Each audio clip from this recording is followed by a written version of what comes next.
സംസ്ഥാനത്ത് കഴിഞ്ഞ ദിവസങ്ങളിലുണ്ടായ കനത്ത മഴയിൽ വൻ കൃഷിനാശം 218 കോടി രൂപയുടെ നഷ്ടമുണ്ടായി എന്നാണ് പ്രാഥമിക കണക്ക്. 14,000 ഹെക്ടർ ഭൂമിയിലെ കൃഷി നശിച്ചെന്നും കൃഷിവകുപ്പ് കണ്ടെത്തി.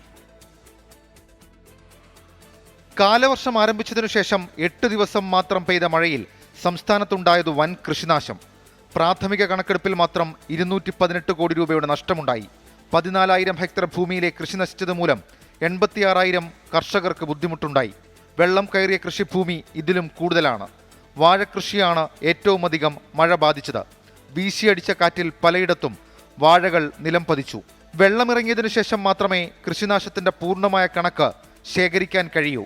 വെള്ളക്കെട്ടിറങ്ങിയാൽ മാത്രമേ നെൽകൃഷിയുടെ നഷ്ടം വിലയിരുത്താനാവൂ. പൂർണ്ണ കണക്ക് ശേഖരിച്ചാൽ നഷ്ടത്തിന്റെ വ്യാപ്തി ഇനിയും കൂടുമെന്നാണ് വിലയിരുത്തൽ. നിലവിൽ കൃഷിവകുപ്പിൽ രജിസ്റ്റർ ചെയ്ത കണക്കു മാത്രമാണ് പുറത്തു വന്നിട്ടുള്ളത്. മഴ പൂർണ്ണമായും മാറിയതിനു ശേഷം കൃഷിവകുപ്പ് വിശദ പരിശോധന നടത്തും. നഷ്ടപരിഹാരം നൽകുന്നതിൽ പൂർണ്ണ കണക്ക് പുറത്തു വന്നതിനു ശേഷമാകും തീരുമാനമെടുക്കുക. 24 തിരുവനന്തപുരം.